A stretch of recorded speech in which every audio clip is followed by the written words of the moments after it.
Chers amis, je vous propose d'évoquer le destin de Louis Pasteur. Et nous sommes à Dole, dans la maison où Louis Pasteur est né. Sylvie Morel va nous faire partager l'âme de cette maison. En dessous, il y a les ateliers de tannerie. Les Pasteurs sont tanneurs quasiment depuis le Moyen-Âge. Une passion que nous ne connaissons pas tellement, c'est la passion pour la peinture et le dessin qu'a eu Louis Pasteur jeune.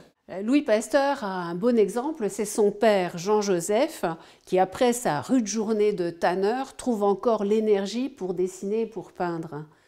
On est en face d'une vitrine consacrée au vaccin contre la rage. Mais oui, c'est la découverte la plus connue. C'est vraiment le découvreur de ce vaccin. Mais on oublie qu'avant, il avait mis au point 3 autres vaccins destinés aux animaux. Et avant cela encore, eh bien, il a travaillé sur les vers à soie. Et ces mesures de lutte contre la pébrine, c'est le nom de cette maladie, sont encore appliquées aujourd'hui. Nous sommes à l'École normale supérieure où Louis Pasteur a étudié la physique et la chimie. Et nous voici devant le mûrier qu'il a lui-même planté pour ses expériences sur le ver à soie. Et c'est ici, dans ce bureau, qu'une mère en détresse a imploré Pasteur de vacciner son fils, Joseph Meister. Le jeune garçon avait été mordu à plusieurs reprises par un chien enragé.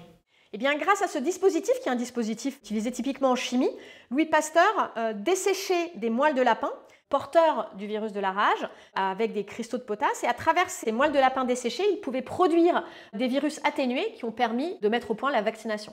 Louis Pasteur est un scientifique à multiples facettes. Alors, comment pouvons-nous le décrire en quelques mots? En quelques mots, on peut dire que c'est vraiment un homme du 19e siècle, un notable, et qu'il s'est aussi caractérisé par ses idées novatrices, notamment à l'interface entre la chimie et la biologie.